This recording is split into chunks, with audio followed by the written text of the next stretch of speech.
So good morning guys. MPITITO electronic mechanic exam series में हम देख रहे हैं मॉड्यूल 5, जिसमें हम निमी बेस्ड क्वेश्चन से रिलेटेड AC/DC मेजरमेंट इंस्ट्रूमेंट से रिलेटेड जो भी क्वेश्चंस हमारे एग्जाम्स में पूछे जाएंगे उससे रिलेटेड मैं आपको सॉल्व कराऊंगा। मैं लास्ट ईयर के पेपर की मैंने एनालिसिस करवाई है, जिसमें सबसे ज्यादा क्वेश्चन जो है उसका वेटेज निमी के क्वेश्चन से आया हुआ है। तो प्लीज एक बार इस सीरीज को और ये वाली PDF भी मैं टेलीग्राम ग्रुप में डाल दूंगा, तो आप उसमें जाके देख सकते हैं। ठीक है।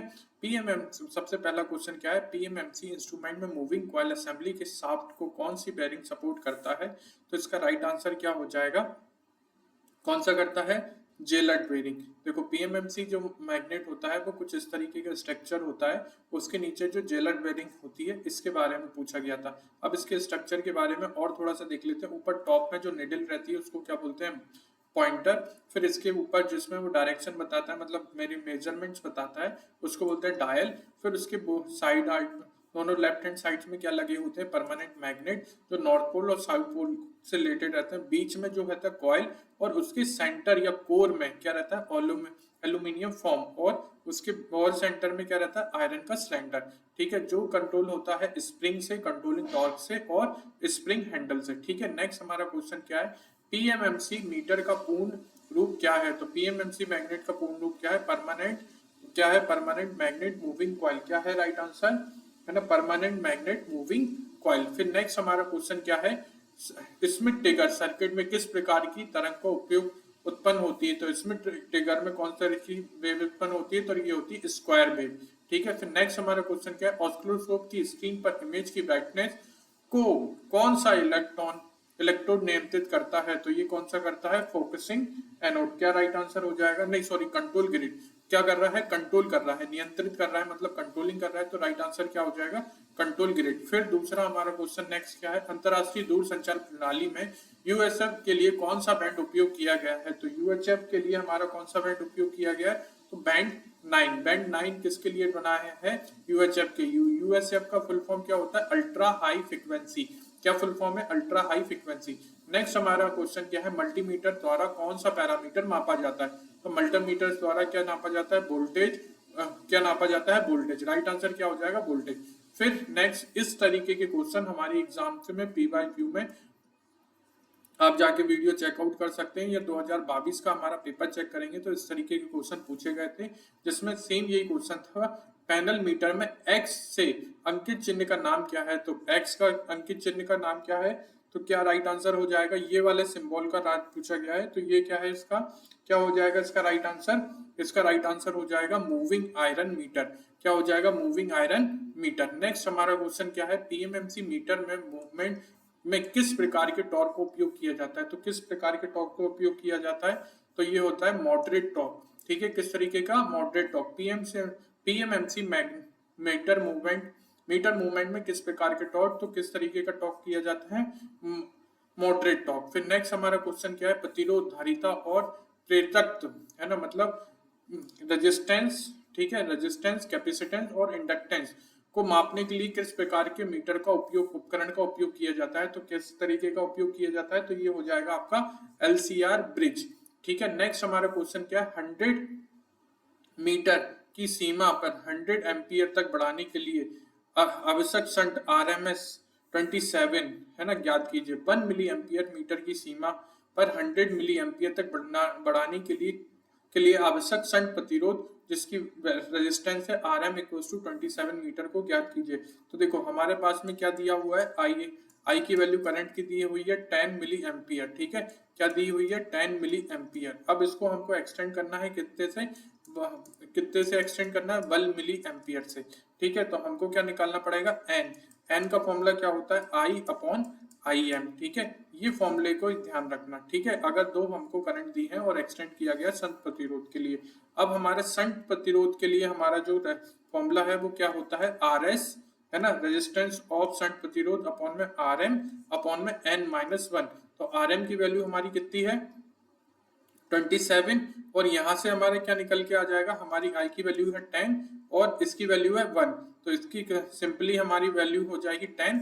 इसको ये 10 को मैंने रख दिया 10 - 1, तो ये हो जाएगा 27/9। ठीक है, और इसको मैं डिवाइड कर दूंगा तो ये कितना आ जाएगा 3 ओम, कितना आ जाएगा 3 ओम। तो राइट आंसर क्या हो जाएगा 3 ओम। 100 मिली एम्पियर की सीमा को 10 मिली एम्पियर तक बढ़ाने के लिए आवश्यक शंट प्रतिरोध Rm इक्वल टू 27 के लिए ज्ञात कीजिए, तो कितना आ रहा है 3 एम्पियर 3 ओम। ठीक है, फिर नेक्स्ट हमारा क्वेश्चन क्या है, वोल्ट मीटर की सीमा बढ़ाने के लिए उच्च मान का प्रतिरोध किस संयोजन में जोड़ा जाता है। तो किस तरीके का उच्च मान वोल्टेज मीटर की सीमा बढ़ाने के लिए, तो किस में जोड़ा जाएगा। अगर वोल्ट मीटर की सीमा बढ़ानी है तो हम किस में जोड़ेंगे, सीरीज में। किस में जोड़ेंगे, सीरीज में। नेक्स्ट हमारा क्वेश्चन क्या है, किस एनालॉग मीटर में बैटरी लगाई जाती है। तो ओम मीटर में बैटरी लगाई जाती है, क्योंकि ओम वो क्या करता है, रेजिस्टेंस को नापता है, और रेजिस्टेंस में हम पावर सप्लाई देते हैं तभी जाके हमारा रेजिस्टेंस कैलकुलेट हो पाता है। बाकी मीटर और वोल्ट मीटर में ऑलरेडी ये पावर के सोर्स रहते हैं, इसलिए हमको बैटरी की आवश्यकता नहीं पड़ती है। नेक्स्ट हमारा क्वेश्चन क्या है, सीआरओ में कौन सा कंट्रोल ट्रेस को सर्वाधिक स्पष्ट शार्प करता है। तो राइट आंसर क्या हो जाएगा, फोकस। क्या हो जाएगा, फोकस। ठीक है, नेक्स्ट हमारा क्वेश्चन क्या है, मापने के लिए कौन सा मीटर मूविंग कॉइल को उपयोग करता है। तो मापने के लिए हमारा कौन सा मीटर मूविंग कॉइल का मूव करता है, तो इसका राइट आंसर हो जाएगा पीएमएमसी मीटर। क्या हो जाएगा, पीएमएमसी मीटर। फिर नेक्स्ट हमारा क्वेश्चन क्या है, मूविंग कॉइल मीटर के कार्य में कौन सा पैरामीटर उपयोग किया जाता है। तो मूविंग कॉइल मीटर के कार्य में कौन सा पैरामीटर उपयोग किया जाता है, तो राइट आंसर क्या हो जाएगा, permanent magnet field. Permanent magnet field. Next हमारा क्वेश्चन क्या है, डिजिटल मीटर का उपयोग करने के लिए मुख्य लाभ क्या है। तो डिजिटल मीटर का उपयोग करने के लिए मुख्य लाभ क्या है, तो ये क्या है ना, कैसा है, एक्यूरेट है, लीनियर स्केल है ना, इजी टू पोर्टेबिलिटी है, और लॉन्गिट्यूडनल स्केल है। देखो लॉन्गिट्यूडनल स्केल तो नहीं है, ये तीन बहुत नियर टू क्लोज है। तो क्या राइट आंसर हो जाएगा, सबसे मेन ऊपर टॉप में आता है एक्यूरेसी, है ना। इसमें 7 सेगमेंट डिस्प्ले लगी होती हैं जो हमारी पॉइंट एक्यूरेसी की भी वैल्यू को निकाल के देती है, इसलिए हमारा मेन प्रेफरेंस क्या होगा, एक्यूरेसी पे। लीनियर स्केल मतलब रेखीय स्केल तो नहीं होता है इसमें। इजी टू पोर्टेबल मतलब आसानी से यहाँ वहां ले जाना है सकते हैं, तो ये भी आसान है, लेकिन सबसे ज्यादा मेन बेनिफिट हमारा क्या है, उसकी एक्यूरेसी बहुत अच्छी है। नेक्स्ट हमारा क्वेश्चन क्या है, कौन सा मीटर स्ट्रे मैग्नेटिक फील्ड से प्रभावित नहीं होता है। तो कौन सा मीटर स्ट्रे मैग्नेटिक फील्ड से प्रभावित नहीं होता है ना, स्टैटिक मैग्नेटिक फील्ड से। पीएमएमसी मीटर हमारा स्टैटिक मैग्नेटिक फील्ड से इफेक्ट नहीं करता है। नेक्स्ट हमारा क्या है, यह मूवमेंट मीटर किस मापक यंत्र में उपयोग किया जाता है। तो हमको एक चित्र दिया गया है और जिसके ऊपर एक स्प्रिंग जैसा तरीके की लगाई हुई है, तो ये कहाँ पे यूज किया जाता है, तो ये किस में किया जाता है, मूविंग कॉइल इंस्ट्रूमेंट में। किस में किया जाता है, मूविंग कॉइल इंस्ट्रूमेंट में। नेक्स्ट हमारा क्वेश्चन क्या है, मूविंग कॉइल मीटर को मापने के लिए मापन के समय किस स्थिति में रखा जाता है। तो मूविंग कॉइल को मीटर को नापने के लिए हमारा किस में रखा जाता है, वर्टिकल में। अब लास्ट ईयर जो 2022 के पेपर में ये क्वेश्चन कैसे आया था, एक चित्र आपको दिया गया था और वहां पे एक इस तरीके का सिंबल बता दिया था और पूछा था ये सिंबल क्या दिखा रहा है, तो ये इसी का ये आंसर क्या था, वर्टिकल। ठीक है, हर बार थोड़ा सा क्वेश्चन इंटरव्यू घुमा देता है, लेकिन है ना क्वेश्चन सबसे ज्यादा जो यहाँ से आ रहे हैं या आप ज्यादातर देखेंगे तो लास्ट निमी से ही हमारे क्वेश्चन आ रहे हैं। नेक्स्ट हमारा क्वेश्चन क्या है, आकर्षण प्रकार मूविंग आयरन मीटर में पॉइंटर के विचलन में कौन सी विशेषता सक्षम बनाती। तो आकर्षण प्रकार मूविंग आयरन मीटर में पॉइंटर के विचलन में कौन सी विशेषता उसको सक्षम बनाती है, तो राइट क्या हो जाएगा, weight of the soft iron piece. ठीक है, नेक्स्ट हमारा क्या है, deflection of inversely proportional to the current. ठीक है, deflection independent to the current direction. क्या हो जाएगा, deflection independent of the current direction. Next हमारा क्वेश्चन क्या है, आईटीयू द्वारा अपडेट स्पेक्ट्रम में रडार में कौन सा बैंड उपयोग किया जाता है। तो रडार में कौन सा बैंड उपयोग किया जाता है, तो ये आईटीयू द्वारा हमारा रडार के लिए यूज किया गया है बैंड 10।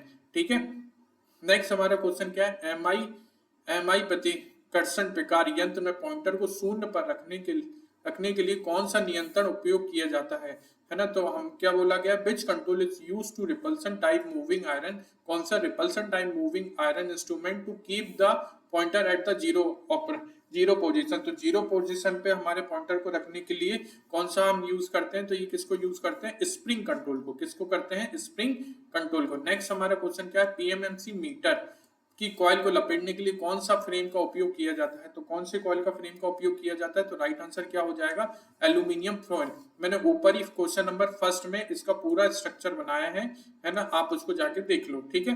फिर नेक्स्ट हमारा क्वेश्चन क्या है, पीएमएमसी मीटर में डंपिंग टॉर्क का उद्देश्य क्या है। तो डंपिंग टॉर्क का उद्देश्य क्या है, तो राइट आंसर क्या हो जाएगा इसका, control spring of coil, coil के दोलन में नियंत्रित करना।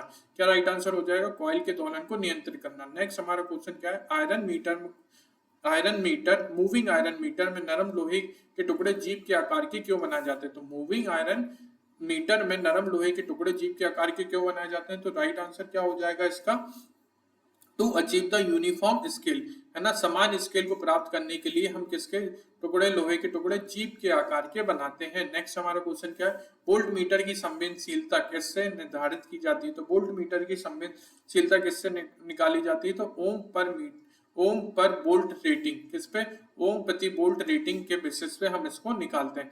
नेक्स्ट हमारा क्वेश्चन क्या है, मूविंग आयरन वोल्ट मीटर का अधिकतम परीक्षण वोल्टेज कितना है। तो मूविंग आयरन वोल्टेज का अधिकतम परीक्षण वोल्टेज कितना है। तो 2000 वोल्ट, ठीक है। मूविंग आयरन जो है वो हमारा 2000 वोल्ट तक काम कर लेता है। नेक्स्ट हमारा क्या है, मापक यंत्रों की शुद्धता और विश्वसनीयता को सुनिश्चित करने की प्रक्रिया क्या कहलाती है। तो मूविंग आयरन की शुद्धता और विश्वसनीयता को सुनिश्चित करने की प्रक्रिया कहलाती है कैलिब्रेशन। क्या कहलाती है, कैलिब्रेशन। नेक्स्ट हमारा क्वेश्चन क्या है, सीआरओ द्वारा मापी गई एम्पलीट्यूड और आवृत्ति की सटीकता कैसे नापी जाती है। तो सीआरओ द्वारा मापी गई एम्पलीट्यूड और आवृत्ति की सटीकता कैसे नापते हैं।